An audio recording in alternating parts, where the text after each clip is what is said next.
Chapter में force को add करना होता है, नेट फोर्स को ऐड करना पड़ता है। तो ये सिलेबस हुआ हमारा ग्रेविटेशन का, और उसके लिए वेक्टर की जरूरत होती है। तो वेक्टर आपका स्ट्रांग है तब आप सारा वेक्टर वाला ही कहानी है, सारे फोर्सेस को जोड़ना है। तो चलिए सबसे पहले हम लोग देखते हैं Newton's law of gravitation. Newton's law of gravitation, Newton's law of gravitation क्या कहा था इन्होंने? इन्होंने कहा था कि भाई किसी दो मास पार्टिकल सिस्टम में m1 और m2 अगर कुछ डिस्टेंस पे हो तो दो मास में कभी भी रिपल्सन नहीं होता है। चार्ज प्लस प्लस है तो रिपल्सन हो जाता है, प्लस माइनस है तो अट्रैक्शन हो जाता है। लेकिन दो मास पार्टिकल सिस्टम है तो इस दो कोई भी पार्टिकल, एक कलम है एक सन है, उन दोनों के बीच में भी अट्रैक्शन ही हो, और दोनों एक दूसरे को सेम मैग्नीट्यूड ऑफ फोर्स से अट्रैक्ट करते हैं। तो मान लीजिए कि ये एप्पल है और ये तरबूजा आपका वाटरमेलन है, तो दोनों वाटरमेलन ज्यादा जोर से उसको खींचना चाहिए, एप्पल जो है इसको कम जोर से खींचना चाहिए। तो वैसा नहीं होता है, न्यूटन ने कहा कि दोनों सेम फोर्स से खींचता है, मैग्नीट्यूड ऑफ फोर्स सेम रहता है। क्योंकि जब इस फोर्स को कैलकुलेट कीजिएगा, इस पे कितना फोर्स लगा रहा है, ये वाटरमेलन है, ये आपका जो है एप्पल है, तो वाटरमेलन एप्पल को अट्रैक्ट करेगा अपनी तरफ, तो फोर्स निकालिएगा तो एप्पल का मास और वाटरमेलन का मास दोनों को मल्टीप्लाई करते हैं, दोनों को क्या करते हैं? मल्टीप्लाई करते हैं। और इस पे फोर्स निकालेंगे तो भी इन दोनों के मास को मल्टीप्लाई करेंगे, मतलब प्रोडक्ट ऑफ मास पे डिपेंड करता है, इंडिविजुअल मास पे नहीं, इसलिए दोनों पे फोर्स का वैल्यू सेम है। अब अगर ज्यादा दूर दोनों को रख देंगे तो फोर्स घटता चला जाएगा, तो 1/r² को बोलते हैं इनवर्स स्क्वायर लॉ। क्या बोलते हैं? Inverse square law. डिस्टेंस बढ़ाएंगे तो फोर्स का वैल्यू घटता चला जाएगा, है ना? तो force depend on product of mass of the two particle system. अब इसी को हम लोग, ये क्वेश्चन 1 हुआ, ये क्वेश्चन 2 हुआ, दोनों को मिक्स कर देते हैं, उसको लॉ ऑफ प्रोपोर्शनलिटी बोलते हैं, लॉ ऑफ प्रोपोर्शनलिटी। तो मिक्स करेंगे तो क्या बोलते हैं? Proportion to m1 m2 by r²। अब इस प्रोपोर्शनलिटी साइन को हटाते हैं तो एक कांस्टेंट देते हैं, उसको बोलते हैं universal gravitational constant, g m1 m2 by r² हो गया इसका, ये फॉर्मूला बन गया। अब अगर इस एप्पल और वाटरमेलन हवा में अभी रखा हुआ है, इसको ले जाके पानी में डाल देंगे तो भी फोर्स का वैल्यू यही होगा, चेंज नहीं करेगा। सरसों तेल में डाल देंगे दोनों को तो भी फोर्स का वैल्यू यही होगा। मास अगर यही m1 है और ये m2 है, डिस्टेंस वही r है, तो मीडियम बदलने से फोर्स नहीं बदलता है। इसी का स्टेटमेंट लिख लीजिए, अब आप इसको देख के स्टेटमेंट बोल सकते हैं। Force of attraction acting between two mass particles is directly proportional to product of their masses, directly proportional to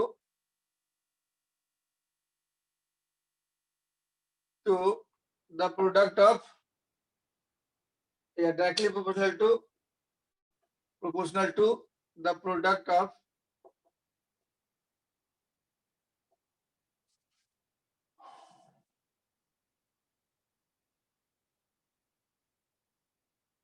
and inversely proportional to a square of the distance between them।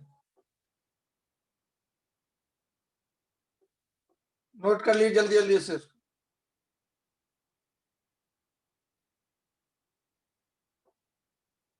Square of the distance between them, screenshot ले सकते हैं आप, note कर लीजिए और जल्दी से मेरे को बताइए। यस लिखिए कि हाँ भाई नोट कर लिए, बिठाना है तो ओके लिखिए।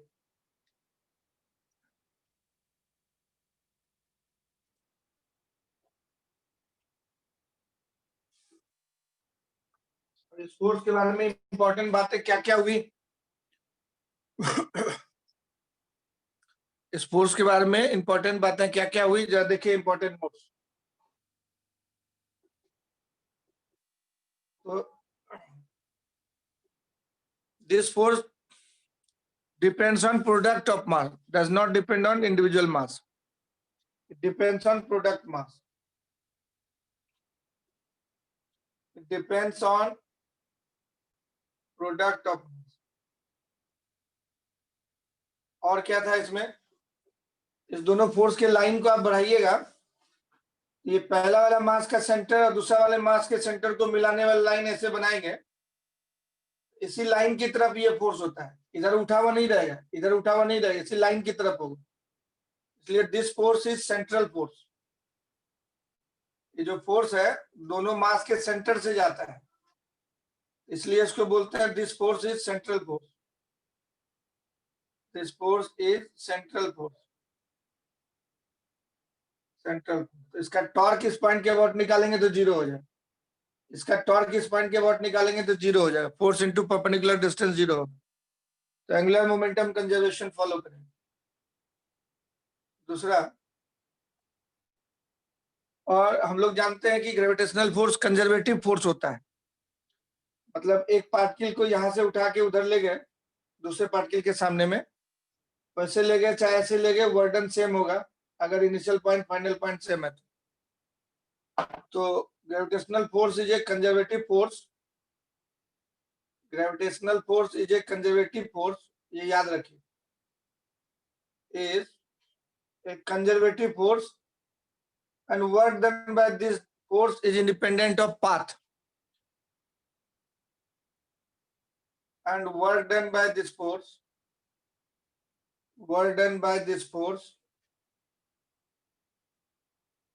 is independent of path। सिर्फ इनिशियल और फाइनल पॉइंट पे डिपेंड करेगा। अब इनिशियल फाइनल पॉइंट तक, इनिशियल पॉइंट से चल के फाइनल पॉइंट तक आप बहुत तरीके से रास्ते से जा सकते हैं, हर रास्ते के थ्रू ले जाइएगा एक ब्लॉक को दूसरे पॉइंट तक तो वर्डन सेम हो, independent of path, independent of path.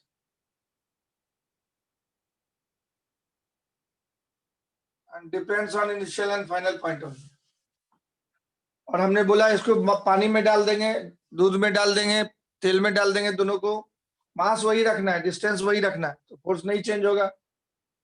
एक पॉइंट और लिख सकते हैं, it is independent of medium, it is independent of medium, of medium. और इनवर्स स्क्वायर लॉ को फॉलो करता है, वो भी लिख सकते हैं, it follows inverse square law.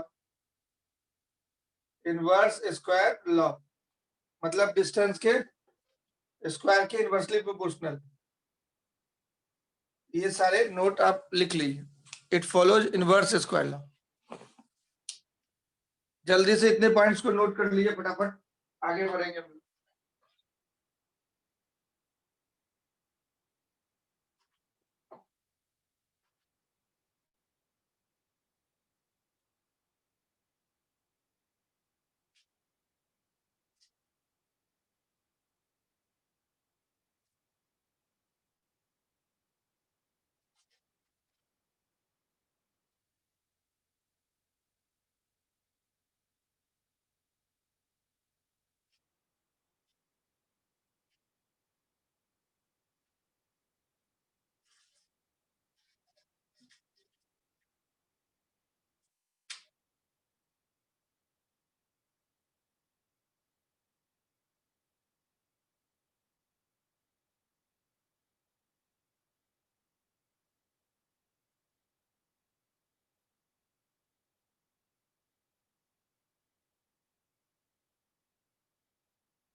ये फॉर्मूला जो है दो पार्टिकल मास के लिए वैलिड था,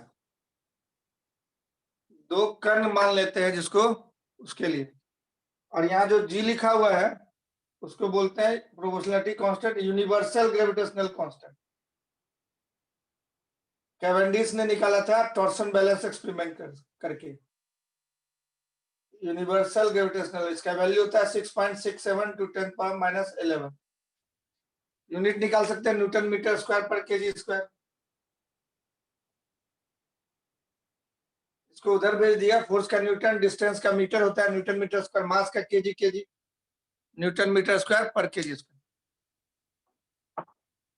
और जी का experimental value torsion balance experiment करके कैवेंडिश नामक साइंटिस्ट ने निकाला 6.67 10⁻⁻11। यूनिवर्सल ग्रेविटेशनल कांस्टेंट, कांस्टेंट को शॉर्टकट में यहां लिखें। चलिए अब इस पे आप एक क्वेश्चन हम देते हैं, करके दिखाइए। जैसे मान लीजिए 2 मटर का दाना आपने रख दिया है। मटर के दाना को पार्टिकल बोल सकते हैं।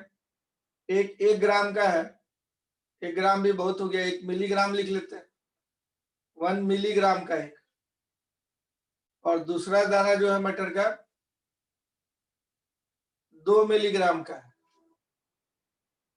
और दोनों जो है रखा हुआ है करीब 5 किलोमीटर पे, है ना। 1 मिलीग्राम और 2 मिलीग्राम, 2 मटर का दाना है। Find the force, gravitational force, find the gravitational force on each particle. तो क्या कीजिएगा आप, ग्रेविटेशनल फोर्स दोनों पे निकालना है फोर्स। तो दोनों फोर्स सेम होगा कि अलग होगा? दोनों फोर्स अलग होगा, दोनों फोर्स का मैग्नीट्यूड सेम होगा, डायरेक्शन अलग अलग हो जाए। अगर आप इसको ईस्ट बोलते हैं, इसको वेस्ट बोलते हैं, इसको नॉर्थ, इसको साउथ बोलते हैं, तस्वीर में जैसा दिया हुआ है, इसको 2 केजी वाला अटैक करेगा ईस्ट की तरफ, और 2 मिलीग्राम वाला, और 2 मिलीग्राम वाला को 1 मिलीग्राम अटैक करेगा वेस्ट की तरफ। दोनों का मैग्नीट्यूड सेम होगा, डायरेक्शन अलग अलग हो गया। हाँ, तो इसलिए बोलेंगे फोर्स डिफरेंट है। Magnitude is same but directions are different. Magnitude of force is same. तो इसको बोलते हैं, इसको पार्टिकल 1 बोले, इसको 2 बोले। इसको ऐसे लिखा जाता है फोर्स ऑन 1/2।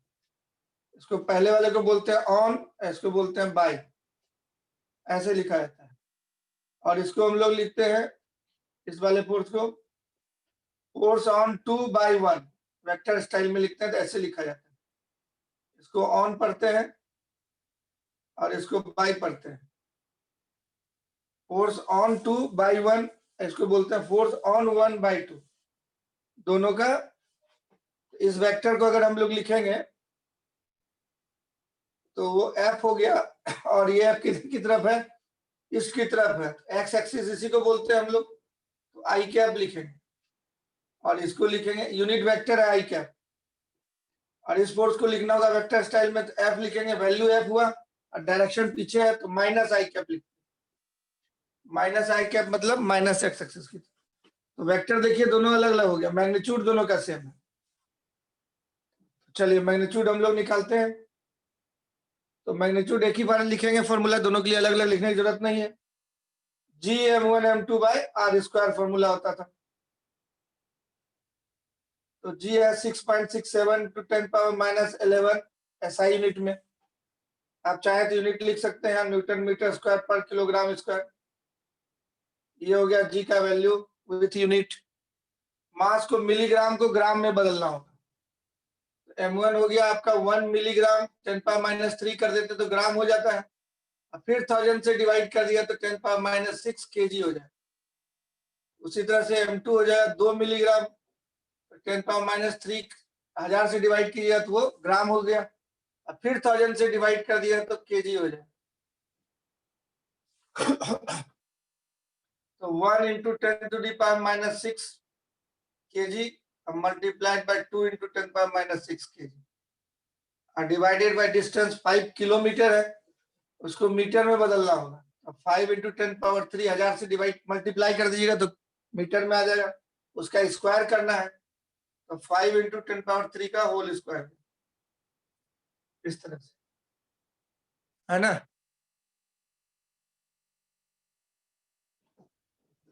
अब इसको हम लोग सॉल्व कर लेंगे तो निकल जाएगा। तो जल्दी सॉल्व कीजिए और बताइए कितना आता है आंसर फटाफट।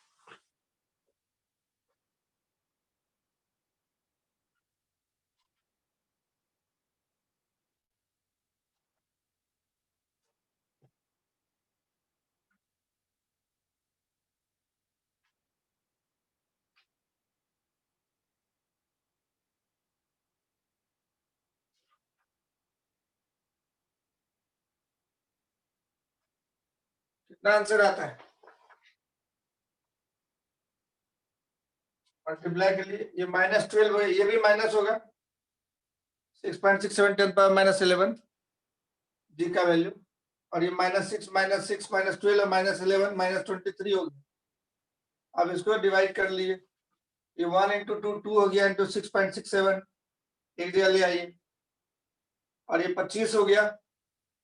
सब वैल्यू को एक जगह कर लेते हैं, पावर को एक जगह कर लेते हैं, 6.67 10⁻11 और ये -6 -6 -12, इसका 6 हो गया, ऊपर जाएगा -6 हो जाएगा, नीचे में 10⁻³ 2 बार मल्टीप्लाई किया 6 हो जाएगा, ऊपर जाएगा -6 हो जाएगा, है ना। सब पावर को एक जगह, सब वैल्यू को एक जगह, 6.67 × 1 × 2 5 × 5 25, ये -11 -12 और इसका -6।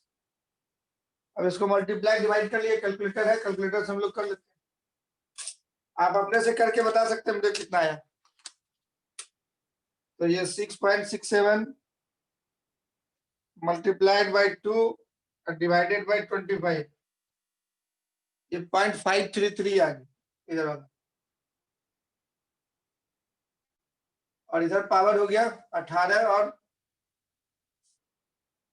कितना हो जाएगा? ग्रेविटेशनल फोर्स सबसे कम फोर्स होता है, पहले ही से -11 है, और माइनस आ गया तो और कम हो जाएगा, छोटा पार्टिकल है तो और कम हो जाएगा। कितना हो गया? 18, एक 19 10 29 यूनिट आ जाए न्यूटन, ये केजी कट जाएगा केजी स्क्वायर से, है ना। मीटर स्क्वायर यहाँ था तो मीटर स्क्वायर से मीटर स्क्वायर कट जाएगा, न्यूटन बचे। तो ये इस तरह से फॉर्मूला लगा के निकाल लेते हैं। ऑलरेडी ग्रेविटेशनल फोर्स बहुत कमजोर फोर्स होता है, हाँ, ऑलरेडी ग्रेविटेशनल फोर्स बहुत कमजोर फोर्स होता है। तो मास हम लोग बहुत कम लिए तो और कम आ गया फोर्स, देखते हैं 10⁻29 आ गया। तो 2 मटर के दाने में जो फोर्स लग रहा है, इसको जो है 10 से मल्टीप्लाई करके 10 डिवाइड किया तो 5 × 10⁻30 न्यूटन आ गया। तो बहुत कम फोर्स है। जब 1 kg मास को 1 मीटर पर सेकंड स्क्वायर एक्सेलरेशन देते हैं तो फोर्स को 1 न्यूटन बोलते हैं। ये 10⁻30 न्यूटन फोर्स लग रहा है, 5 × 10⁻30 न्यूटन बोल सकते हैं इसको। तो बहुत कमजोर फोर्स होता है ग्रेविटेशनल। 2 मटर के दाने में 10⁻30 न्यूटन फोर्स है। तो बड़ा बड़ा मास लीजिएगा, बहुत हेवियर मास, तब जाके फोर्स जो है बहुत ही थोड़ा बहुत आएगा न्यूटन में, तो ऐसे भी कम ही आएगा, बहुत ज्यादा मास लेना पड़ेगा। 1 न्यूटन फोर्स के लिए आप बता सकते हैं 2 इक्वल मास अगर ले रहे हैं तो कितना मास लेना पड़ेगा। 1 मीटर की दूरी पे 1 न्यूटन रख दें तो कितना मास का जरूरत होगा, जरा चेक करते हैं हम लोग। मान लीजिए 2 आइडेंटिकल मास है, सपोज mm दे दिए, और 1 मीटर हम लोग पैर की लंबाई होती है, 1 मीटर पे रख दिए, 1 मीटर अपने पैर की लंबाई होती है। If force of attraction between them is 1 Newton, find the mass. Attraction between identical mass kept at 1 meter separation. 1 meter separation is 1 Newton. Find the mass. 1 Newton force के लिए कितना मास आपको रखना पड़ेगा 1 मीटर पे अगर रखते हैं? जब निकाल के देखिए तो जब चेक कीजिए तो कितना आता है। तो फोर्स का फॉर्मूला आप जानते हैं, F = G m1 m2 by r square. अब फोर्स दिया हुआ है क्वेश्चन में 1 न्यूटन, एफ दिया हुआ है 1 न्यूटन लगना है, ठीक है। 1 न्यूटन फोर्स के लिए खाली चिंता करना है। ये 6.67 10⁻11 मास हमको निकालना है, m स्क्वायर हो गया और डिस्टेंस 1 मीटर है तो 1 का स्क्वायर, तो m स्क्वायर हो गया 1/6.67 इंटू 10⁻11। अब 10⁻11 के ऊपर ले आए 10⁻11 बन जाएगा बाय 6.67। अब इसमें से एक 10 निकाल लेते हैं तो 10 इंटू 10⁻10 कर सकते हैं बाय 6.67। तो 10/6.67 करेंगे हम लोग, 10/6.67 करेंगे, ये करीब आएगा 1.5 न्यूटन, 1.499 आया, राउंडिंग करके 1.5 बोलिए इसको, इंटू 10⁻10 आया m स्क्वायर। और m का वैल्यू निकालना है, इसका रूट लेना पड़ेगा, 10⁻10 का रूट 10�5 आ जाएगा केजी में, और ये करीब करीब 1.5 का रूट लेना है आपको। तो रूट लीजिएगा जब 1.449 का 499 का, तो ये आ जाएगा 1.22 है ना, इंटू 10⁵ केजी, ऐसा 10/5 होता है 1 लाख, तो ये लगभग 1 है। 1 लाख केजी का मास करीब करीब रखना होगा, उससे भी ज्यादा थोड़ा है नहीं, तब जाकर के 1.22 लाख केजी का मास रखना पड़ेगा, तब 1 न्यूटन का फोर्स लगेगा। 1.22 लाख केजी मास रखना पड़ेगा 1 मीटर की दूरी पे, तब 1 न्यूटन का फोर्स लगेगा। इसलिए आप रेस्टोरेंट में जाते हैं, टेबल पे बैठते हैं, आप और आपका दोस्त दोनों गए, कॉफी का ऑर्डर किए, कॉफी आ गया टेबल पे, राउंड टेबल पे आपके सामने, आपके फ्रेंड के सामने, तो दोनों में अट्रैक्शन फोर्स लगने लगेगा, तो दोनों टकरा जाएगा आकर के, और सारा कॉफी गरम गरम आपके चेहरे पे पड़ जाएगा। ऐसा होता है? नहीं होता। क्यों नहीं होता है? दोनों में अट्रैक्शन तो लग रहा है, बहुत कम फोर्स होता है। इतना लाख केजी होगा तब लगभग 1 न्यूटन का फोर्स है। तो जो कॉफी का कप है रखा हुआ टेबल पे, है ना, टेबल के सेपरेशन पे, और इन दोनों के बीच में अट्रैक्शन तो लग रहा है, तो ये आपस में आके टकरा क्यों नहीं जाता है? यहाँ जो फ्रिक्शन फोर्स है, ये फ्रिक्शन फोर्स अपोज करता है दोनों, तो दोनों फ्रिक्शन फोर्स जो, ये फ्रिक्शन फोर्स जो है इस पे, वो इस अट्रैक्शन फोर्स की तुलना में बहुत बड़ा है, ये बहुत छोटा है। Gravitational force is very very very less than F, बहुत छोटा है, कुछ मिलीग्राम करके, और 10⁻30 न्यूटन आ रहा था उसमें फोर्स मटर के दाने में, तो फ्रिक्शन की तुलना में बहुत कमजोर है। इसलिए वो अगर पूरा स्मूथ सरफेस कर दीजिएगा, एकदम चिकना 100% आइडियल चिकना सरफेस, तब ये दोनों एक दूसरे से एक्सलेट कर जाएगा और टकरा जाएगा। ऐसे नहीं तो फ्रिक्शन उसको रोके रखता है, क्योंकि फ्रिक्शन उसके तुलना में बहुत, ये खुद ही बहुत कमजोर है, फ्रिक्शन ताकतवर फोर्स है, इसलिए वो हिलने नहीं देता है। तो ग्रेविटेशनल फोर्स का आइडिया मिल गया होगा कितना कमजोर है, बहुत बहुत दूर तक लगता है, it is long range force, infinity तक लगता है। सन और आपके बीच में भी अट्रैक्शन लग रहा है। Gravitational force is a long range force, इसका रेंज क्या है? इंफिनिटी तक, it acts up to infinity, it act between two particles up to infinite separation, infinite separation पे जाकर जीरो है ना, दोनों के बीच में इनफाइनाइट सेपरेशन पे जाके फोर्स जीरो होगा, उसके पहले तक लगते रहे। बट ये भी नोट में आप लिख सकते हैं, it is a very weak force. अभी हम लोग क्वेश्चन से पता चला gravitational force is a very weak force, सबसे कमजोर फोर्स है।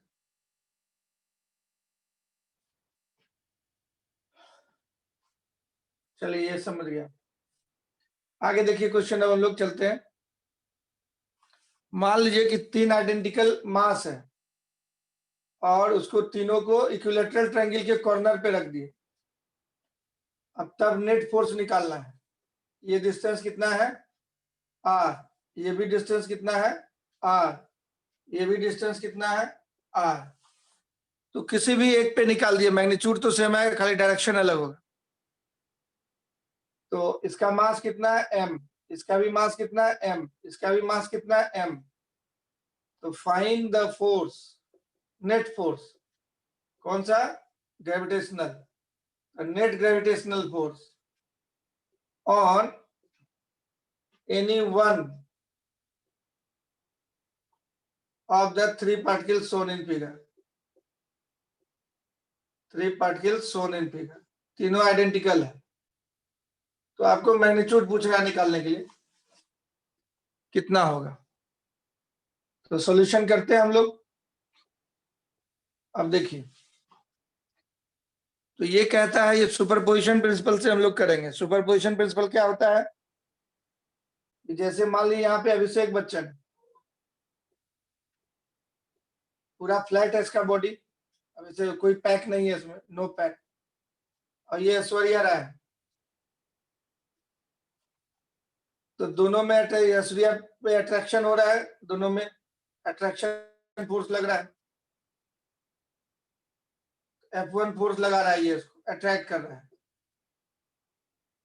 अब यहाँ पे जो है सलमान खान आ गया, इसमें पैक ही पैक है पूरा, ये पूरा पैक ही पैक है ना, पूरा हाथ पैर में पूरा पैक ही पैक आ गया। तब ऐसा नहीं होगा कि ये आ गया तो ये दोनों के बीच में अट्रैक्शन लगना बंद हो जाए, यही सुपरपोजिशन प्रिंसिपल कहता है। अब इसका मास अलग है, इसका मास तो वही था, इसका मास इन दोनों का अलग अलग है, इन दोनों में अलग अट्रैक्शन लगे, F2 हो जाए, तो इसके प्रेजेंस से वो शर्माएगा नहीं। तो इन दोनों में फोर्स ऐसा लगे जैसे वो है ही नहीं, है ना, इंसान नहीं है। तो 2 पार्टिकल मास पार्टिकल है, तो एक पेयर जो पहले से प्रेजेंट था उसके प्रेजेंस से ये शर्माएगा नहीं। इसमें भी अकेले रहता तो जितना फोर्स लगता है दोनों पे उतना लगता रहे, अकेले जितना होता है, तो इस पे नेट फोर्स जो हो जाएगा इन दोनों का सम हो जाएगा। तो मतलब इन प्रेजेंस ऑफ अदर मास इन दोनों के फोर्स में कोई इफेक्ट नहीं होगा, ये लगेगा ऐसे जैसे ये दोनों ही खाली अकेले हैं और तब अट्रैक्शन हो रहा है। और इसमें फोर्स ऐसा निकालेंगे जैसे ये दोनों सिर्फ अकेले हैं, और तब नेट फोर्स इस पे निकालेंगे ऐश्वर्या पे। अलग अलग डायरेक्शन में था, F1 अलग है, F2 अलग है, तो वेक्टर स्टाइल से इसको जोड़ना पड़ता है। इसको बोलते हैं सुपरपोजिशन प्रिंसिपल। मतलब इस पे जब फोर्स निकालेंगे तो इसके चलते निकालेंगे अलग, इसके चलते निकालेंगे अलग, और दोनों को जोड़ दें। जब इसके चलते इसमें अट्रैक्शन निकालेंगे तो समझेंगे ये नहीं है, और जब इसके चलते इसमें अट्रैक्शन निकालेंगे तो समझेंगे ये नहीं है, मतलब समझेंगे यही दोनों खाली है। इस दोनों में अट्रैक्शन होगा तो समझेंगे यही दोनों खाली है, ऐसा सोचेंगे। ये नहीं कि इसका असर उस पर पड़ेगा, उसका असर इस पे पड़ेगा, सो नहीं जाएगा, शर्माएगा नहीं, समझेगा जैसे अकेले हैं। तो इसको सुपरपोजिशन प्रिंसिपल बोलते हैं। तो चलिए निकालते हैं फोर्स हम लोग, उसमें कैलकुलेट करते हैं। फोर्स कैलकुलेट करते हैं, समझ गए कैसे निकालना है। तो हम लोग क्या करेंगे, इक्विलैटरल ट्रायंगल बना देते हैं, और इस पार्टिकल और इस पार्टिकल के बीच में हमको मान लिया कि इस पे हम लोग नेट फोर्स निकाला है, किसी एक पार्टिकल पे बोला था। तो सपोज डॉक्टर जो होता है उसके पास जाते हैं किडनी ठीक कराने के लिए, तो खाली किडनी को घेरे में लेता है, हरे हरे कलर का जो कपड़ा बिछाता है वो किडनी के ऊपर बिछाएगा, और थोड़ा होल रहता है उसी से ऑपरेशन करेगा। ये नहीं कि हार्ट वर्ट को फाड़ देगा, सो नहीं। इसको सिस्टम आना है, इसी पे देखना है, बाकी दोनों पे फोर्स नहीं देखना है, किसी एक पे। तो हम लोग घेरे में ले इसका ऑपरेशन करना है। इसमें क्या क्या हो रहा है, तो ये इसको खींच रहा है, अट्रैक्ट कर रहा है। कितने फोर्स से, तो मान लेते हैं, कुछ नाम दे देते हैं, F फोर्स से खींच रहा है। F का वैल्यू कितना हो जाएगा आप इधर लिख सकते हैं, मान लेते हैं, अपनी मर्जी से लिख देते हैं F से खींच रहा है। F कितना होगा बताइए, Gm into M by R square, Gm into M by R square, ये होगा F। अब ये वाले के चलते देखते हैं, ये भी उसको खींचेगा अपनी तरफ, उसका कितना वैल्यू होगा, Gm into M by R square, ये भी दूरी r था, इसका भी वैल्यू इतना ही हो जाएगा, क्योंकि प्रोडक्ट ऑफ मास सेम है और डिस्टेंस सेम है। फॉर्मूला लगाएंगे Gm1 m2 by R square, तो क्या होगा formula, Gm into M by R square, यही चीज आएगा। इधर F दिए तो इधर भी F दे देंगे, उधर भी फोर्स का नाम क्या दे देंगे, F। तो इसने इसको बुलाया अपनी तरफ, इसने बुलाया इसको अपनी तरफ, तो ना इधर जाएगा ना उधर जाएगा, रिजल्टेंट फोर्स इसके बीचों बीच हो जाएगा। अब यही रिजल्टेंट फोर्स निकालना, मतलब एक पार्टिकल पे दो फोर्स लग रहा है। अगर यहां देखते हम लोग, इसको अगर सिस्टम मानते तो इसको वो खींचता इधर और ये खींचता इधर, तो इसमें भी दो फोर्स लगता, दोनों का रिजल्टेंट ठीक बीचों बीच जाएगा। दो वेक्टर अगर इक्वल मैग्नीट्यूड का है तो रिजल्टेंट बीचों बीच होता है। इसको देखते तो इसमें फोर्स ऐसे लगता है, ये वाला इसको इधर खींचता, फिर रिजल्टेंट इधर होता, तो सेंट्रॉइड की तरफ रिजल्टेंट हो। जब दो फोर्स इक्वल मैग्नीट्यूड का है तो रिजल्टेंट कहाँ होता है? बीचों बीच। इसको पैरेललोग्राम बना के बना सकते हैं या कंपोनेंट तोड़ के बना सकते हैं रिजल्टेंट। तो ये चीज वेक्टर में हम लोग पढ़े थे कि दो फोर्स अगर ए और बी है और रिजल्टेंट तबार क्या होता है? Under root A square plus B square plus 2ab cos theta. तो ये एंगल हो जाएगा इक्विलैटरल ट्रायंगल में 60 डिग्री। हम जानते हैं इक्विलैटरल ट्रायंगल है तो एंगल कितना होगा? 60 डिग्री। अब इन दोनों का रिजल्टेंट निकालना है, तो चलिए आइए रिजल्टेंट निकालते हैं।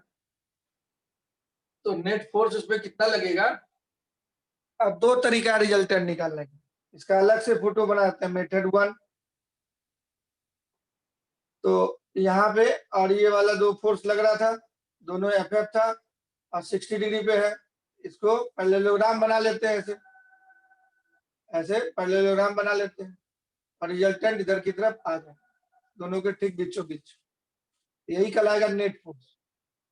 तो फॉर्मूला लगा देते हैं, net force equal to under root A square plus B square plus 2ab cos theta. ये एंगल पूरा था 60 डिग्री, तो cos 60 डिग्री। एक मेथड ये हो गया तो आंसर आ जाएगा। cos 60 हाफ होता है, हाफ से 2 साफ, F square plus F square plus F square root 3f। 3f square हो गया, उसका रूट ले लेंगे, रूट 3f आ जाएगा। एफ का वैल्यू अब ये लास्ट में डाल देते हैं, root 3 into G M square by R square, इतना फोर्स आ जाएगा आंसर। डायरेक्शन क्या होगा? ठीक बीचों बीच, इधर की तरफ। नेट फोर्स इधर की तरफ, वर्टिकली डाउन। ये यहाँ से 30, यहाँ से 30, बीचों बीच। दूसरा तरीका कैसे निकालेंगे? कंपोनेंट तोड़ के। तो मेथड 2 हम लोग कंपोनेंट तोड़ के निकालते हैं। रिजल्टेंट वेक्टर में सीखे हम, ऐसे वर्टिकल लाइन यहाँ पे ऑरिजेंटल लाइन ऐसे डॉट डॉट करके खींच देते हैं, ऐसे खींच दिए। अब इधर 60 पे लग रहा है, इधर 60 पे लग रहा है, दोनों 60 पे है एक दूसरे से, तो एंगल निकालना पड़ेगा हम लोग को। यहाँ पे ऐसे ओरिएंटल लाइन खींच दिए, वर्टिकल लाइन खींच दी। अब ये 60 है, ये 90 है, तो ये वाला हो जाएगा 30 डिग्री, तो इसके साथ एंगल हो गया ये 30। अब ये 60 है और ये 90 है, तो ये हो जाएगा 30 डिग्री, ये हो जाएगा 30 डिग्री, है ना।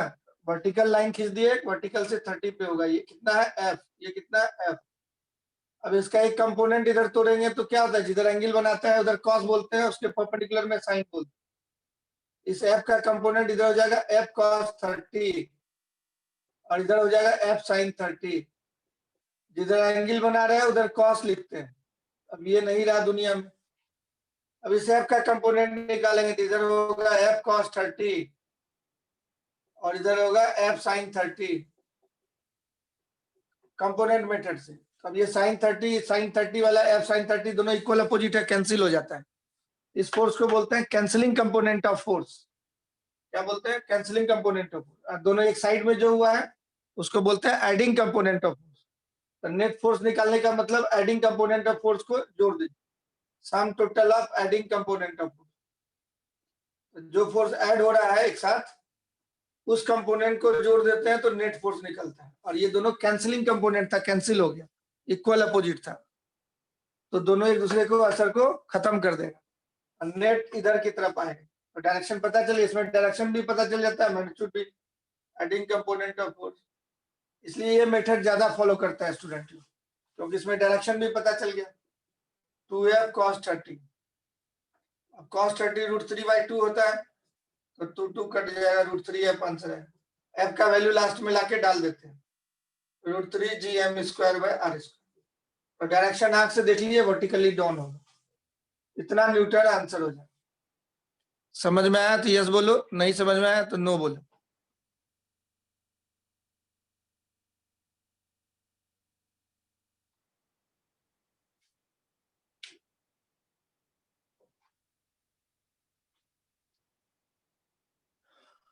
यस, नोट कर लीजिए जल्दी से, मिटा दें। यस, मिटाना हो तो ओके लिखा करो।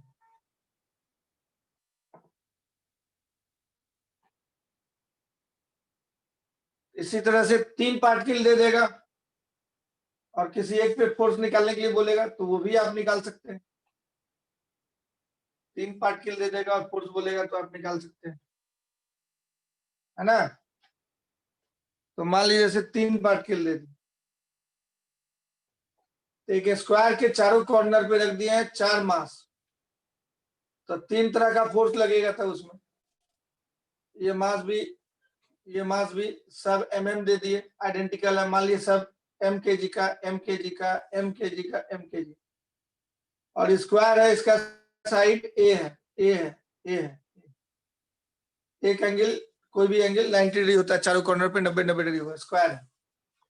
तो find the force on any one particle, find the net force on any one particle, any one particle पे निकालना है।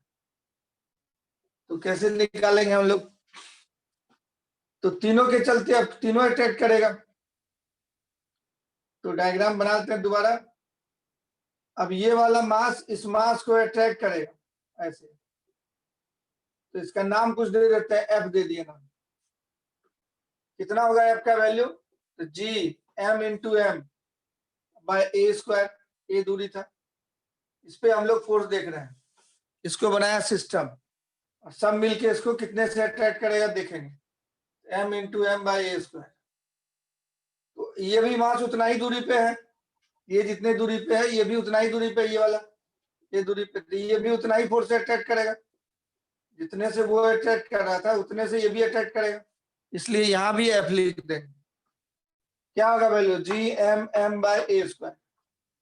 अब ये ज्यादा दूरी पे है, इसके तुलना में ये ज्यादा दूरी पे है, तो दूरी बढ़ने से अट्रैक्शन घट जाता है। आप यहाँ है दूसरा अमेरिका में, अट्रैक्शन घट जाएगा, तो ये वाला फोर्स का वैल्यू छोटा हो जाएगा थोड़ा, इसका नाम अलग हो जाएगा F1। ये दूरी कितना होता है स्क्वायर में, √2a। अगर ये a है, ये a है, a स्क्वायर प्लस स्क्वायर का √2a होता है। तो F1 कितना हो जाएगा हमारा, g into M bye √2a का होल स्क्वायर, √2a का होल स्क्वायर। दूरी ज्यादा था, अट्रैक्शन घट गया, ये कितना हो जाएगा, G M square by 2a square. ऊपर वाला G M square by A square था, ये डिवाइडेड बाय 2 एक्स्ट्रा हो जाती है, एफ बाई 2 हो गया, आधा हो गया। F1 निकल के आ गया एफ बाई 2, यहाँ से कैलकुलेट करके देखें, इसको अगर एफ बोले हैं तो ये हो जाएगा एफ बाई 2। अब 3 फोर्स लग रहा है इसमें, तीनों का रिजल्टेंट निकालना है। तो 3 फोर्स का रिजल्टेंट कैसे निकालते हैं, वो वेक्टर स्टाइल से निकले, that is calculated by vector. 3 force का रिजल्टेंट, 10 फोर्स का रिजल्टेंट, सब वेक्टर में हम लोग सीखे। तो चलिए 3 फोर्स का रिजल्टेंट निकालना है, तो हम लोग क्या करते हैं, सबसे शॉर्टेस्ट तरीका क्या होगा, बहुत तरीका है निकालने। तो इस तीनों को एक्स वाई एक्सिस खींच के, यहाँ पे एक्स एक्सिस वाई एक्सिस खींच के इसको यहाँ दिखा देते हैं। पहले 2 फोर्स को दिखाते हैं, एफ इधर था, इक्वल इक्वल वाला एफ इधर था, तो 90 डिग्री पे 2 फोर्स जब होता है इक्वल इक्वल, तो resultant A square plus B square का रूट हो जाता है, तो इसका रूट निकाल लेंगे। F square plus F square का root A square plus B square, √2f हो जाएगा। ये एफ अब दुनिया में नहीं रहा, काट दिए इसे, और ये एफ दुनिया में नहीं रहा, काट दिए, इसके बदले √2f आ गया। तो पहले 2 को जोड़े अंग्रेज टाइप से, डिवाइड एंड रूल। 3 को नहीं ऐड किए, पहले 2 उठाए, इन दोनों को पहले ऐड कर लिए। अब तीसरा फोर्स ये इधर, ये दोनों का रिजल्टेंट क्या होगा, बीचों बीच, 90 का बीचों बीच क्या होता है, 45। यहाँ भी तीसरा फोर्स बीचों बीच है, F1। अब तीसरा को लाके, तीसरा को उठा के लाके अब यहीं पे रख देते हैं, तो तीसरा F1 इधर ही था। अब दोनों फोर्स एक डायरेक्शन में हो गया, उन दोनों को बदल के निकाल लिया √2f, और तीसरा F1 इधर ही था, तो नेट फोर्स तब हो जाएगा हमारा √2f प्लस F1। चूंकि एक डायरेक्शन में रहता है तो सीधा सीधा जोड़ देते हैं, एक ही डायरेक्शन में जब 2 फोर्स हो गया तो दोनों का रिजल्टेंट क्या होता है, सीधा सीधा ऐड कर देना है। इन दोनों के बदले जो √2f जिस डायरेक्शन में आता है, F1 उधर ही है। अब 2 को फोर्स बच गया हमारे पास, उन दोनों को जोड़ के एक बना लिए, और तीसरा इसी में जोड़ दिए, इसी डायरेक्शन में है तो सीधा सीधा जोड़ देंगे। ऐसे जोड़ेंगे, ये शॉर्टेस्ट तरीका होगा जोड़ने का।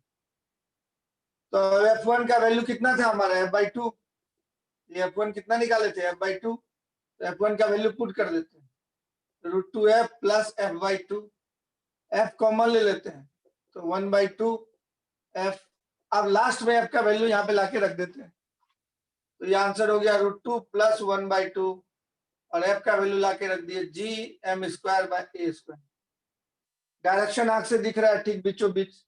और इसका नेमिंग कर दें हम लोग ABC और इस पॉइंट का नाम P दे दें, तो पटना से लेके ये बेंगलोर की तरफ डायरेक्शन होगी, directed along the diagonal PB, direction is along PB vector,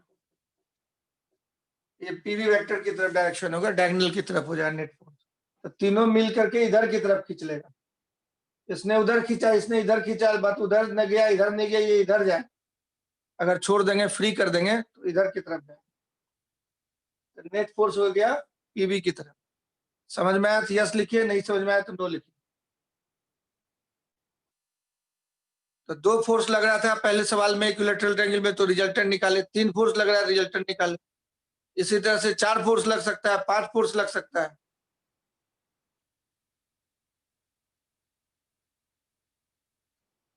सबको समझ में आ रहा है? कुछ स्टूडेंट अभी तक लिखा नहीं है, समझ में आया कि नहीं है? यस, चलिए इसको मिटा रहे हैं हम। नवलेश समझ रहा है? नहीं समझ में आया जी मेहरान? क्या नहीं समझ में आया इसमें? अनम्यूट करते हैं जरा, बोलना। अनम्यूट करते हैं जरा, बोलना क्या नहीं समझ में आया। मेहरान राजा, बोर्ड क्या समझ इरेज में नहीं आया? करने मना किए थे सर, क्या चीज? बोर्ड इरेज करने मना किए थे, लिख रहा है मैं। लिख लो, जल्दी लिखो। मिटाने के लिए मना किए थे, समझ गई?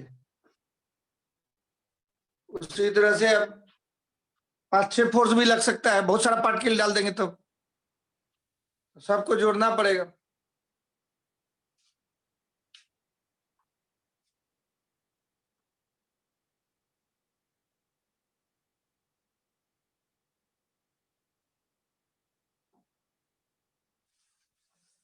अब मिटाएं?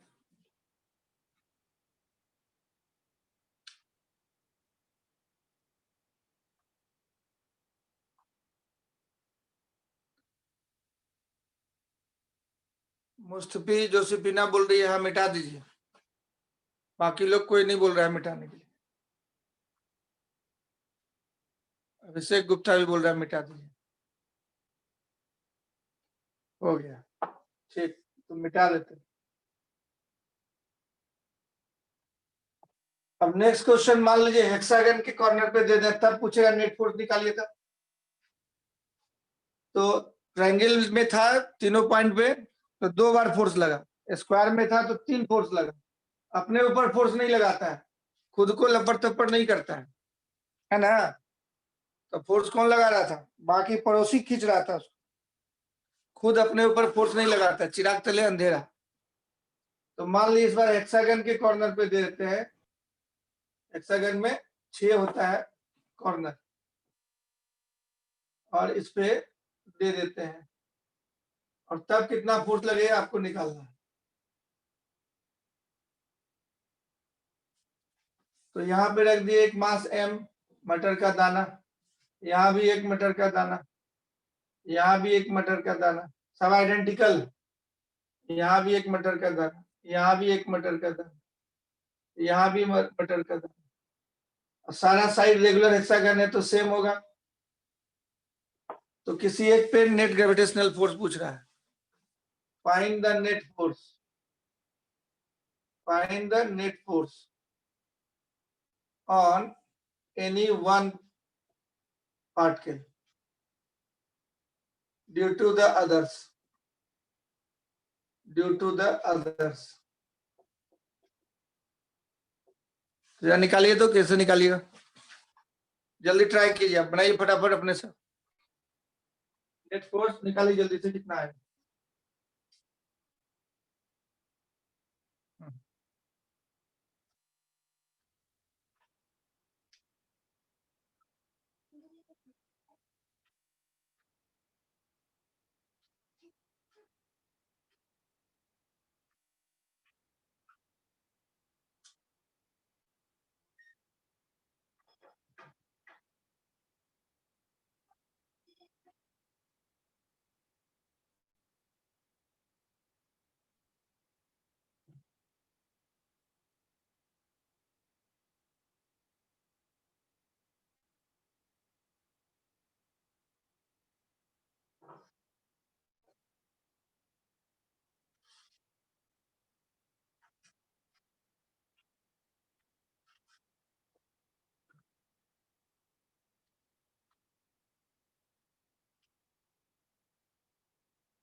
कितना है आंसर,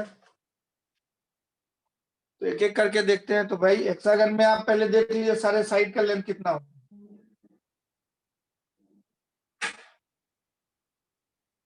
तो ये साइड ए है, ये ए है, एक एंगल 120 डिग्री होता है हेक्सागन में, हर एक एंगल 120 डिग्री होगा इंटरनल एंगल।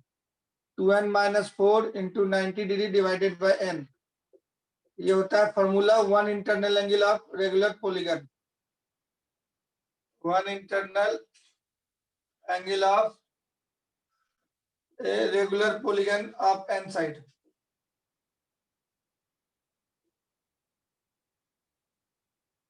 तो हेक्सागन में n का वैल्यू 6 डाल देंगे, तो 12 - 4 8 × 90 720 अब बाई 6 120। तो हर एक एंगल 120 डिग्री होता है हेक्सागन में, हर एक एंगल कितना होगा 120 डिग्री। अब इसका निकालना है हमको, वैल्यू कितना होगा ये वाला, ये कितना होगा मान लीजिए निकालना है। तो कैसे निकालते हैं हम लोग, ये लेंथ कितना होगा निकालना है, तो यहां से परपेंडिकुलर डाल देते हैं इसमें, तो ये 90 डिग्री हो जाएगा, और ये दोनों आइसोसेलेस ट्रायंगल हो गया, साइड से हमें तो ये एंगल बाइसेक्ट हो जाता है, तो ये 60-60 हो जाएगा। आइसोसेलेस ट्रायंगल में एल्टीट्यूड जो है बाइसेक्ट कर देता है, है ना। तो ये 60 हो गया, 90 तो ये 30 हो जाएगा। अब है ये ए और ये है 30 डिग्री, तो ये हो जाएगा a cos 30, जिधर एंगल बनाता है उधर cos।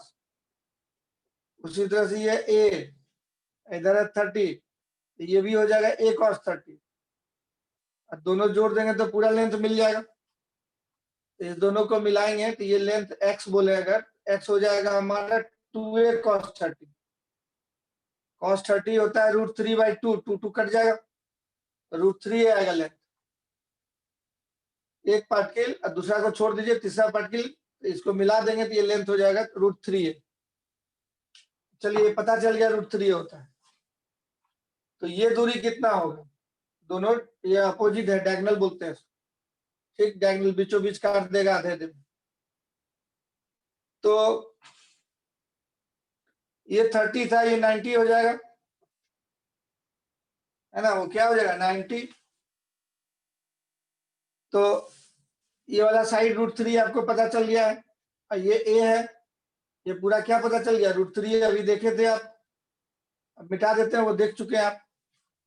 तो ये पाइथागोरस थ्योरम लगा देते हैं, a² + √3a का होल स्क्वायर, क्योंकि ये 90 डिग्री एंगल है। तो 3a² + a² का √2a हो जाएगा, 4a² का √2a बन जाएगा। इसका स्क्वायर प्लस का स्क्वायर करेंगे तो 4a² बन गया, रूट लेंगे तो 2a हो जाएगा। ये डायगोनल 2a हो जाता है, मतलब ये वाला दूरी पूछे तो 2a होगा, एक साइड का डबल होता है डायगोनल हेक्सागन। हेक्सागन का डायगोनल क्या होता है, एक साइड के लेंथ का डबल। इधर पूछेंगे तो ये भी 2a होगा, ये a है तो ये 2a हो जाएगा। तो 3 डायगोनल आप ले सकते हैं, इधर से भी लिखिएगा तो 2a हो जाएगा। एक डायगोनल ऐसा, एक डायगोनल ऐसा, एक डायगोनल ऐसा, 3 डायगोनल बॉडी डायगोनल, तो वो डबल होगा साइड के लेंथ का। पता चल गया अब सारा डिस्टेंस आपको, अब आप काम कर सकते हैं। चलिए अब फोर्स निकालते हैं। अब फोर्स निकालते हैं, सारा पता चल गया लेंथ क्या क्या होगा। तो चलिए इस पे हम लोग फोर्स निकालने के लिए सोचे मन में। तो क्या होगा, ये वाला इसको अट्रैक्ट करेगा, अपनी तरफ खींचेगा फोर्स, सबसे कम दूरी पे है इन सब में से, तो इसलिए सबसे ज्यादा फोर्स होगा, इसका नाम दे देते हैं एफ। एफ कितना हो जाएगा, यहाँ लिख देते हैं G M into M by A square, G M square by A square हो जाएगा। अब उतना ही दूरी पे ये भी है, ये भी उतना ही फोर्स से अटैक करेगा, ये दोनों सेम सेम है, तो ये भी उतना ही फोर्स से अटैक करेगा एफ से। एफ का वैल्यू क्या होगा, G M M by A square, ये दोनों फोर्स सेम सेम हो गया, बराबर दूरी पे। अब ये कितने दूरी पे होता है, एक्स √3 दूरी पे होता है, ये ए है तो ये √3 होता है, अब लोग देख चुके थे अभी। तो ज्यादा दूर हो गया, ए की तुलना में ये √3 बड़ा होता है, तो ये फोर्स थोड़ा छोटा हो जाएगा, इस फोर्स का नाम F2 दे दे। F2 कितना होगा जरा बताइए, तो G M into M by √3 का होल स्क्वायर, √3 का होल स्क्वायर करेंगे तो 3a स्क्वायर हो जाए।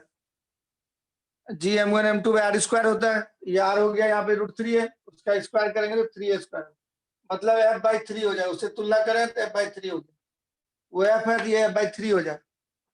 उसी तरह से ये पार्टिकल भी, इसको ये a है तो ये √3 होगा, तो ये भी उसी तरह से F2 से खींचेगा, कितने से खींचेगा, F2 से, वो जैसा था दोनों, ये दोनों ऐसा ही है, जी m1 m2 by R square, ये भी हो जाएगा f/3। अब ये वाला सबसे दूर है, तो ये सबसे छोटा, ज्यादा दूर होने पे अट्रैक्शन घट जाता है, तो ये अट्रैक्शन कम हो जाएगा, सबसे छोटा फोर्स यही हो, इसका नाम F3 दे दी। F3 कितना होगा निकालते हैं, ये दूरी हम लोग जानते हैं, डायगोनल है 2a होता है, साइड का डबल, तो ये हो जाएगा G m into M by 2a का स्क्वायर, 4a स्क्वायर है, f/4 आ जाएगा, कितना आ जाएगा, f/4। तो अब यहाँ पे कितने फोर्स हो गए, 1 2 3 4 5, तो 5 फोर्स का रिजल्टेंट निकालना है, तो यहाँ पे 5 फोर्स लग रहा है, पांचों का रिजल्टेंट निकालना है। उसमें से दो इंपॉर्टेंट जो है एडिशन ऑफ वेक्टर में, आप दो इंपॉर्टेंट फॉर्मूला याद रखिए। अगर दो फोर्स सेम हो जाता है, दो फोर्स मान लीजिए सेम हो जाता है, तब इसका रिजल्टेंट बीचों बीच होता है, और कितना होगा रिजल्टेंट, दो फोर्स मान लीजिए एक्स एक्स है, तो रिजल्टेंट कितना होगा, एंगल थीटा पे है, तो R equal to √x² plus x² plus 2ab cos theta करते हैं फॉर्मूला, तब उसको सॉल्व करके 2x cos θ/2 आता है आंसर। दो इक्वल इक्वल मैग्नीट्यूड का फोर्स थीटा एंगल पे लगे तो रिजल्टेंट हो जाता है θ/2, और ये एंगल हो जाता है आधा, एंगल हो जाएगा रिजल्टेंट आधा आधा पे होगा, बीचों बीच होगा, अल्फा θ/2 पे होगा। दूसरा फॉर्मूला, अगर दो फोर्स सेम मैग्नीट्यूड का हो गया और 120 डिग्री पे हो गया, तो रिजल्टेंट जोड़ने के बाद उतना ही बड़ा आ जाता, बढ़ेगा नहीं। इसमें थीटा 120 डिग्री डाल दिए, दोनों फोर्स सेम है और एंगल 120 है, तो cos 120/2 cos 60 हाफ से 2 half, R equal to X हो जाए। तो जो इक्वल मैग्नीट्यूड का फोर्स, इक्वल मैग्नीट्यूड मतलब x न्यूटन का फोर्स 120 डिग्री पे लगे, तो रिजल्टेंट बीचों बीच होगा 60 पे, और वैल्यू x के बराबर हो जाए। ये दो इंपॉर्टेंट बातों को आप याद रखिए, तब जल्दी इस क्वेश्चन को कर पाए, है ना। ये दो इंपॉर्टेंट बात, एडिशन ऑफ टू वेक्टर का फॉर्मूला डायरेक्ट याद रखता है जो पढ़ने लिखने वाला स्टूडेंट, और तब जल्दी, दो इक्वल मैग्नीट्यूड का फोर्स है एक्स एक्स थीटा एंगल पे, तो रिजल्टेंट होगा 2x cos θ/2, इसी में थीटा 120 डाल दीजिएगा तो r बन जाएगा x। एक्चुअली एक ही को फॉर्मूला याद रखिएगा तो काम हो जाए। ये बहुत फेमस फॉर्मूला है, 5 + 5 = 5 हो जाएगा। 120 डिग्री पे दो फोर्स रख दीजिए 5-5 न्यूटन का, तो रिजल्टेंट भी 5 हो जाएगा। ये 5 + 5 = 5 वाला सीन है ना। ये एडिशन ऑफ वेक्टर है, डायरेक्शन अलग अलग था फोर्स का, इसलिए रिजल्टेंट नहीं बढ़ा, 5 ही रह गया। तो डायरेक्शन बदलने से रिजल्टेंट बदल जाता है।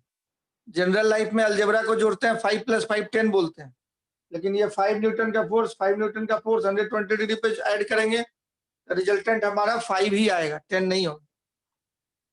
अब दोनों फोर्स अगर इधर रहता है x और x, तब हो जाता 10, ये 5 न्यूटन तब हो जाता 10, लेकिन ऐसा डायरेक्शन पे है तब रिजल्टेंट होगा 5। तो इसको याद रखना है। अब उस पांचों को जोड़ने की हम लोग क्या ट्रिक लगाएंगे, इसी ट्रिक को लगाएंगे, इससे क्या होगा, प्रॉब्लम जल्दी बन जाएगा। तो चलिए एंगल देखते हैं हम लोग कितना है। तो ये 120 था और ये वाला हम लोग निकाले थे 60 नहीं 30, ये दोनों इक्वल है, इक्वल साइड के सामने का एंगल इक्वल होगा। ये 120 है तो बचा 60, तो ये 30 होगा, इधर 30 होगा, ये एंगल 30 डिग्री हो जाएगा। इक्वल साइड्स के सामने का एंगल इक्वल होता है, तो ये अकेले हो गया 120, बचा 60, तो दोनों में बांट देना होगा इक्वल इक्वल, तो 30 डिग्री, तो वो 30 डिग्री होगा। अब ये 90 है और ये वाला 30 था, इधर 90 डिग्री है और ये √3 है, तो ये वाला एंगल हम लोग अगर निकालेंगे tan अल्फा से, tan alpha perpendicular by base, तो ये परपेंडिकुलर हो गया a, अब बेस हो गया √3 है, 1/√3, तो ये भी 30 डिग्री हो जाए। 1/√3 tan कब होता है, जब 30 degree, perpendicular by base formula लगा दिए, वो 30 डिग्री आ जाए। तो जैसा इधर कहानी है वैसा ही इधर कहानी है, इधर की तरफ फिर 30 हो जाएगा और इधर भी 30 हो जाएगा। ये आधा आधा काट दिए हैं, जैसे ये ट्रायंगल है वैसे ये ट्रायंगल है, जैसे ये ट्रायंगल है वैसे ये ट्रायंगल है, तो सारे एंगल 30 30 30 30 पे है पूरा। तो हम लोग कैसे रिजल्टेंट निकालेंगे, तो ये वाला आप समझ गए हैं, तो अब देखिए रिजल्टेंट कैसे निकालेंगे।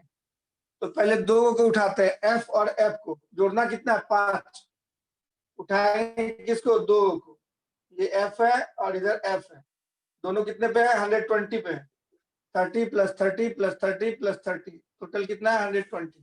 अभी बताए थे 5 और 5 120 पे, तो रिजल्टेंट 5 होता है। एफ और एफ 120 डिग्री पे है, तो रिजल्टेंट एफ हो जाए। इन दोनों को हटा देंगे, इसके बदले रिजल्टेंट एफ आ जाएगा, इधर इधर आ जाएगा एफ, ठीक है। 120 पे था तो रिजल्टेंट उतना ही रह जाएगा और बीचों बीच हो जाएगा, इधर से 60 पे, इधर से 60 पे। अब F2 को उठाते हैं, तो F2 आपका किधर था, ऐसे था और ऐसे था, यहाँ से 30 यहाँ से 30। अब दोनों इक्वल मैग्नीट्यूड का फोर्स है, F2 दोनों इक्वल मैग्नीट्यूड का फोर्स है, कितने डिग्री पे लग रहा है, 60 डिग्री पे, तो 2x cos 60/2, यही रिजल्टेंट होगा इसका। F2 जब 60 डिग्री पे लग रहा है, अभी बताए थे फॉर्मूला, कितना हो जाता है, 2f cos θ/2, तो cos 30 डिग्री √3/2 होता है, कट जाएगा, √3 F2 हो जाए। ये F2 को हम लोग काट देंगे, दो को इन दोनों को उठाए, इसको काट देंगे, इसको कट कर देंगे, इसके बदले बीचों बीच आ जाएगा √3 F2, कितना आ जाएगा, √3 F2। तो 4 फोर्स जोड़ दिए हम लोग, इन दोनों का जोड़े तो बीचों बीच आ गया, इन दोनों का बीचों बीच √3 F2। अब तीसरा वाला जो था F3 था, बीचों बीच ही लग रहा था, तो F3 सीधा सीधा F3 यहाँ पे रख देंगे। तो अब ये पूरा 5 फोर्स 3 फोर्स में बदल गया, तीनों एक ही डायरेक्शन में आ गया। तो नेट फोर्स हम लोग तब क्या लिख देंगे, तो नेट फोर्स हम लोग लिख देंगे, ये F और ये √3 F2 और ये F3, F के बदले F आया था, F2 के बदले √3 F2 आया था और F3 इधर ही था। तो F के बदले F, F2 के बदले √3 F2 और F3 उधर ही आया था, उधर ही दिया हुआ था क्वेश्चन में, ये अट्रैक्ट कर रहा था इधर ही, तो तीनों जोड़ दिए। तो अब इसमें से F2 का वैल्यू F/3 डाल देते हैं, F2 का वैल्यू F/3 डाल देते हैं, F3 का वैल्यू F/4 यहाँ पुट कर देते हैं, F + F/4 5F/4 हो जाएगा, F + F/4 को इधर ले आए, इसको √3/3 ही रहने देते हैं, ऐसे कैलकुलेट करना आसान होगा, √3 1.732 होता है, डिवाइडेड बाय 3 करना आसान होगा, इसको काट के नीचे √3 कर देंगे तो 1/√3 डिवाइड करना मुश्किल होगा, इसलिए इसी इस तरह के से रहने देते हैं। ये हो गया 5F/4 और उधर हो गया √3 F/3।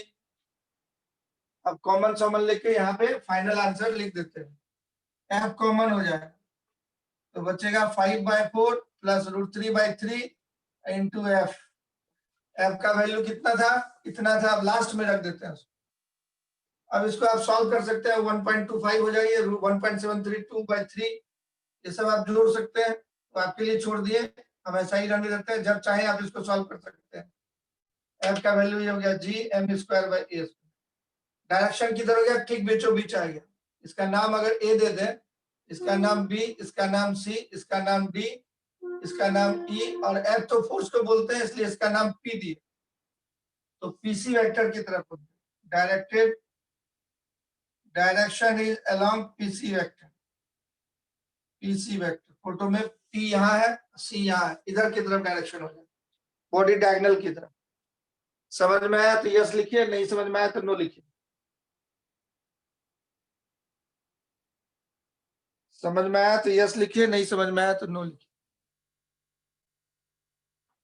मुस्तफी समझ गया, जैद अहमद समझ गया, शांसी गुप्ता समझ गई है, और लोग,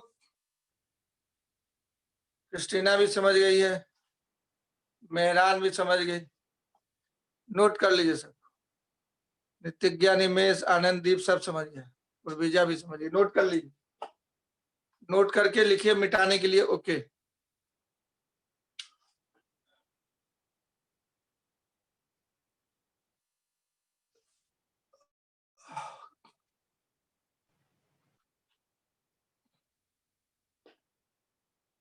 इसका स्क्रीनशॉट ले लीजिए।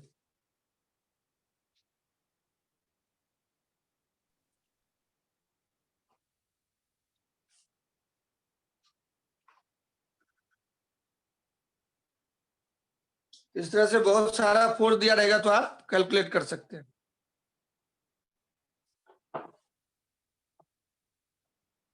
तो वेक्टर का कंसेप्ट लगता है रिजल्टेंट फोर्स जोड़ने के लिए। तो इस तरीके से वेक्टर भी आपका रिवाइज हो गया।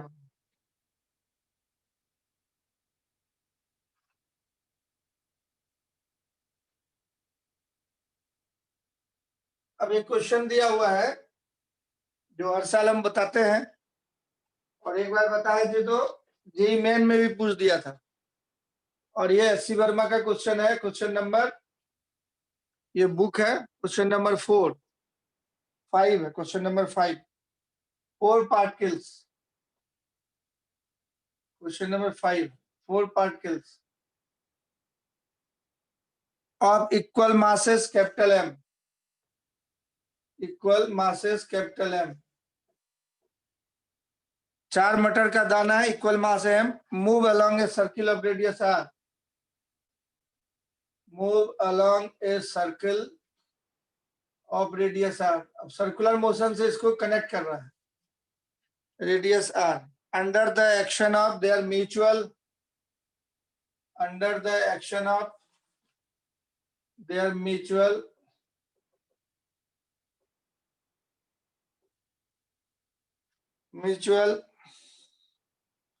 Gravitational attraction. हर एक पार्टिकल में ग्रेविटेशनल अट्रैक्शन फोर्स लग रहा है, उसके चलते वो सर्किल में नाच रहा है। Find the speed of each particle, find the speed of each particle. Question में दिया है कि सर्किल में घूम रहा है, तो थोड़ा सा इस क्वेश्चन को बनाने से पहले सर्कुलर मोशन का याद दिलवा देते हैं आपको। सर्कुलर मोशन एक्सलेटेड मोशन है। जैसे ये स्ट्रेट लाइन में है, तो अगर आप 5 मीटर पर सेकंड से हमेशा जा रहे हैं तो बोलते हैं कि एक्सेलरेशन नहीं है। लेकिन इसी 5 मीटर पर सेकंड से आप किसी कर्व में जाएंगे, ऐसे पहाड़ पे जा रहे हैं, हमेशा 5 मीटर पर सेकंड से ही जा रहे हैं, तो इसको बोलते हैं एक्सेलरेशन है। तो दोनों का स्पीड सेम है, दोनों का स्पीड सेम है। यहाँ ऊपर वाले फोटो में, नीचे वाले फोटो में, इन दोनों में फर्क क्या है? नीचे वाला एक्सेलरेटेड मोशन है, ऊपर वाला यूनिफॉर्म मोशन है। यूनिफॉर्म मोशन मतलब ना इसका मैग्नीट्यूड बदल रहा है ना डायरेक्शन बदल रहा है, पूरा सीधे जा रहा है। और ये डायरेक्शन बार बार वेलोसिटी का मुड़ रहा है, वेलोसिटी का डायरेक्शन यहाँ जैसा है, यहाँ वैसा नहीं है, यहाँ अलग है, यहाँ अलग है। तो जैसे ही मुड़िएगा कि एक्सेलरेशन हो जाएगा। स्पीड ना भी बदले, अब मुड़े की एक्सेलरेशन हो जाएगा। तो मुड़ने वाला कोई भी मोशन, आप खड़े खड़े थोड़ा मुड़ गए तो मतलब एक्सेलरेटेड मोशन हो गया, स्पीड नहीं बदले, स्पीड वही है। तो ये वाला फोटो एक्सेलरेटेड मोशन का है, क्योंकि डायरेक्शन ऑफ वेलोसिटी चेंज हो रहा है, एक्सेलरेटेड मोशन का है। और ये वाला फोटो नॉन एक्सेलरेटेड मोशन का है, मतलब यूनिफॉर्म मोशन इसको बोलते हैं। यूनिफॉर्म वेलोसिटी है, यूनिफॉर्म मोशन कहते हैं। यूनिफॉर्म मोशन मतलब नॉट एक्सेलरेटेड मोशन। तो इसका मतलब मुड़ते हैं तो एक्सेलरेशन हो जाता है। ऐसा क्यों हुआ? क्योंकि वेलोसिटी में दो चीज होता है, एक मैग्नीट्यूड और एक डायरेक्शन। तो मैग्नीट्यूड ऑफ वेलोसिटी को स्पीड बोलते हैं, और डायरेक्शन ऑफ वेलोसिटी अगर दोनों में से कुछ भी चेंज किया या दोनों चेंज किया तब बोलते हैं कि एक्सेलरेशन होगा। मैग्नीट्यूड चेंज किया इधर, या डायरेक्शन चेंज किया, या दोनों चेंज किया, तब बोलते हैं एक्सेलरेशन होगा। इस फोटो में ना मैग्नीट्यूड बदल रहा है ना डायरेक्शन बदल रहा है, एक्सेलरेशन नहीं है। इस फोटो में मैग्नीट्यूड तो नहीं बदला लेकिन डायरेक्शन बदल रहा है वेलोसिटी का, इसलिए एक्सेलरेशन है। तो any curvilinear motion is an accelerated motion. Circular motion तो तभी होगा जब मुड़ेगा, तो कर्विलिनियर मोशन हो गया वो, तो एक्सेलरेटेड मोशन।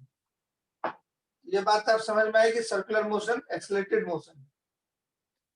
तो सर्कुलर मोशन कराने के लिए, जैसे ये सर्किल में आप मान लीजिए घूम रहे हैं, फील्ड पे दौड़ रहे हैं, तो m मास का पार्टिकल v वेलोसिटी से r रेडियस के सर्किल में अगर घूम रहा है, तो इसमें फोर्स चाहिए, अपने आप नहीं घूमता है कोई भी चीज।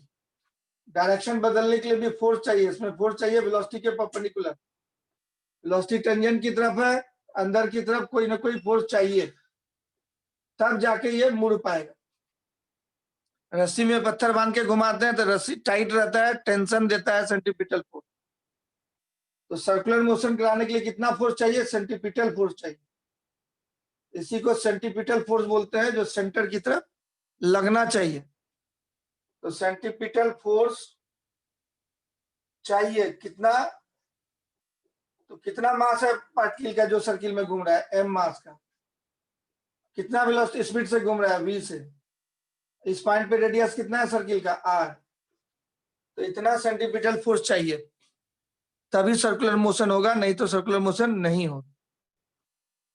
तो रस्सी में ये पत्थर बांध के मान लीजिए घुमा रहे हैं, तो ये टेंशन फोर्स होता है। रस्सी में जो टेंशन देता है वही दे देता है mv² r के बराबर हो जाता है। जैसे लॉज में रहने के लिए 7,000 रुपया चाहिए, देता कौन है? माई बाप। तो कभी नाना जी देते हैं, कभी मामा जी, कभी चाचा, कभी भैया, कभी पापा, कभी मम्मी। तो अलग अलग लोग सप्लाई करता है पैसा। उसी तरह से इतना फोर्स चाहिए लॉज में रहने के लिए, इतना पैसा चाहिए, देगा कौन? कभी टेंशन देगा, कभी नॉर्मल रिएक्शन देगा, कभी फ्रिक्शन देगा, कभी ग्रेविटेशनल फोर्स ऑफ अट्रैक्शन देगा। तो कोई ना कोई फोर्स चाहिए, और वही सप्लाई करता है सेंट्रीपिटल फोर्स। कितना चाहिए? mv²r। चलिए अब इस क्वेश्चन को बनाने की कोशिश करते हैं। तो क्वेश्चन में कह रहा था कि पार्टिकल सर्किल में घूम रहा है under the action of gravity. तो कौन देगा सर्कुलर मोशन कराने के लिए सेंट्रीपिटल फोर्स? तो ग्रेविटेशनल फोर्स ऑफ अट्रैक्शन, दो मास के बीच में। तो इस तरह से रखना पड़ेगा, पार्टिकल को अरेंज करना पड़ेगा, ताकि उसका नेट फोर्स जो है सेंटर की तरफ लगे। एक पार्टिकल यहाँ रख दें, एक यहाँ रख दें, एक यहाँ रख दें, एक यहाँ रख दें, कहीं भी रख देंगे, चारों एक ही जगह पर रख देंगे तो नेट फोर्स सेंटर की तरफ नहीं आएगा। आइडेंटिकल था, सब m मास का था, m मास का था, m मास का था। अब क्वेश्चन में कह रहा है कि सर्किल में घूम रहा है, तो मान लेते हैं इसका स्पीड v है। आइडेंटिकल है तो सबका स्पीड सेम होगा v। अब देखिए ये वाला मास इसको अट्रैक्ट कर रहा है इधर की तरफ, ये मास भी इसको अट्रैक्ट कर रहा है इधर की तरफ, ये मास भी इसको अट्रैक्ट कर रहा है इधर की तरफ। तो नेट फोर्स क्या होगा? इस दोनों का रिजल्टेंट इधर होगा, एफ है, तो उसका रिजल्टेंट इधर हो जाएगा √2f। अभी बताए थे हम लोग स्क्वायर वाले में, ये √2f, और ये दोनों का F1 है तो F1 इधर लगेगा। तो यही वाला फोर्स जो है अट्रैक्शन फोर्स, रियली में ये खींच रहा है इसको इधर, ये खींच रहा है इधर, ये खींच रहा है इधर, अट्रैक्ट कर रहा है। इन दोनों का रिजल्टेंट हो गया इतना √2f, f² प्लस f² का रूट, और ये जो अट्रैक्ट कर रहा था उसको F1। तो नेट फोर्स सेंटर की तरफ कितना आ गया? Net gravitational attraction towards centre. अभी हम लोग जो स्क्वायर में निकाले थे वही वाला है। तो net gravitational attraction towards centre, खाली एक्स्ट्रा ये सर्किल बनाया हुआ है उसके ऊपर। सर्किल को हटा दें तो ये सवाल तो अभी आप कर चुके थे। ए दूरी पे है अगर, है ना, इसका दूरी हम लोग स्क्वायर का ये मान लेते हैं, ये सवाल तो अभी कर चुके थे, इस पे कितना फोर्स लगेगा? Net gravitational attraction on any one particle, सब पे एक जैसा फोर्स लग रहा है, खाली डायरेक्शन अलग अलग है, तो सेंटर की तरफ फोर्स ही आ रहा है। कितना हो गया F1 plus root 2F। F1 कितना हो जाता है, ये हो जाएगा दूरी रूट 2A पूरा डायगोनल का। F कितना होगा GM into M by A square, GM square by A square. F1 कितना होगा GM into M by root 2A का square, M into M by root 2A का square, 2A square. F1 F by 2 हो जाता है, F1 को F by 2 रख देते हैं यहाँ पे, जो अभी हम लोग कैलकुलेट किए थे वही वाला चीज, इतना ही आया था वहां पे भी, GM square by A square, F का वैल्यू डाल दिए। इतना फोर्स लग रहा है gravitational force of attraction square के एक कॉर्नर पे, अभी हम लोग कैलकुलेट किए भी थे, थोड़ी देर पहले बनाए थे। इतना फोर्स आया था, वही फोर्स आया है, उसी को दोबारा दिखाया आपको कैसे आया। अब यही फोर्स सेंट्रीपिटल फोर्स देगा सेंटर की तरफ। कितना सेंट्रीपिटल फोर्स चाहिए, m मास का पार्टिकल v वेलोसिटी से, रेडियस का नाम दिया हुआ है r, r रेडियस में घूम रहा है, तो कितना फोर्स चाहिए mv स्क्वायर बाय r चाहिए। कितना चाहिए, देगा कौन, ये जो अट्रैक्ट कर रहा था, ये जो अट्रैक्ट कर रहा था, ये जो अट्रैक्ट कर रहा था, तीनों का अट्रैक्शन नेट इधर आ गया है, वो इतना आ गया, नेट इतना आ गया, सब जोड़ जोड़ के यही देगा उसको घूमने के लिए ताकत। इतना फोर्स चाहिए, ये फोर्स कौन सप्लाई कर रहा है, ये माई बाप बन गया। इतना चाहिए, m मास का पार्टिकल v वेलोसिटी से r रेडियस में घूमना चाहता है, जितना चाहिए देगा कौन, माई बाप। तो ये बना माई बाप, ये बराबर हो गया 1/2 plus root 2 into GM square by A square. अब क्वेश्चन में दिया था हम लोगों को v निकालना है, हम लोग को दिया था कि रेडियस r है, तो हम लोग ये पूरा डायगोनल को जान रहे हैं रूट 2a, तो इसका मतलब 2r को रूट 2a लिख सकते हैं। ये r प्लस r डायमीटर हो गया, डायमीटर हो जाएगा सर्किल का डायगोनल ऑफ द स्क्वायर, वो हो गया रूट 2a। इस फोटो से हम लोग देख रहे हैं 2r equal to root 2a। A question में नहीं दिया, ए कितना हो जाएगा 2r बाई रूट 2, ए जहां जहां है वहां पे लिख सकते हैं रूट 2r इस ज्योमेट्री से। ए को हटा देंगे हम लोग, ए की जगह पे क्या डाल देंगे रूट 2r, क्योंकि ये टोटल डायगोनल हो गया रूट 2a और रेडियस हो गया, डायमीटर हो गया 2r। Diameter is the diagonal here, so using the concept of square, length of diagonal is root 2a, and using the concept of circle, length of diameter is root 2r, both are equal। तो a का value निकल गया हम लोग r के term में। Question में a नहीं दिया था, हम लोग मान लिए थे, a को हटाना होगा, a हटा देंगे, a की जगह पे रूट 2r यहाँ डाल देंगे और v निकाल लेंगे, आंसर आ जाएगा। अब सॉल्व कर देना खाली, ये m कट गया, ठीक है ना, ये कैंसिल्ड आउट, तो v स्क्वायर कितना बच गया, r चला गया इस साइड, इंटू हो गया 1/2 प्लस रूट 2 इंटू जी, एक m यहाँ बचा था, a का वैल्यू रूट 2r यहाँ पे डाल देंगे, तो रूट 2r का होल स्क्वायर कितना हो जाएगा 2r स्क्वायर, एक r ये कट जाएगा, तो v आ गया हमारा अंडर रूट, इसको एलसीएम ले सकते हैं आप, 2 प्लस ये हो गया 1 प्लस 2 रूट 2, एलसीएम लीजिएगा तो 1 प्लस 2 रूट 2, और नीचे में ये 2 और इसका 2 मिलके 4 हो गया, और ये GM बाय R बच गया। तो this is the velocity and it is the final answer. समझ में आया, सर्कुलर मोशन से मिक्स कर दिया था, तो नेट फोर्स जो हम लोग निकाले थे स्क्वायर में, वो बराबर mv स्क्वायर बाय r कर दिया और कुछ नहीं किया।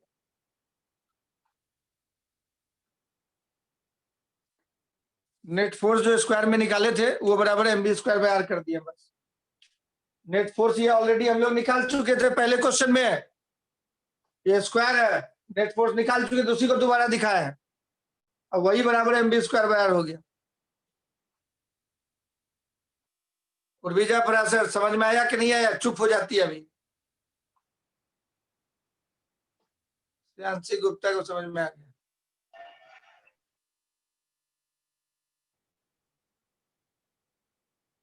Yes. Net force equal to mv square by r कर दिया, v निकल गया, सॉल्व कर दिया। ठीक, तो आज का क्लास इतना ही रहने देते हैं। आप ग्रेविटेशन का आप क्वेश्चन बनाना स्टार्ट कर दिए, जो भी बुक आपके पास है आप सॉल्व कर दिए। पहला पॉइंट खत्म हो गया फोर्स वाला, अब दूसरा पॉइंट हम लोग अगले क्लास में करेंगे।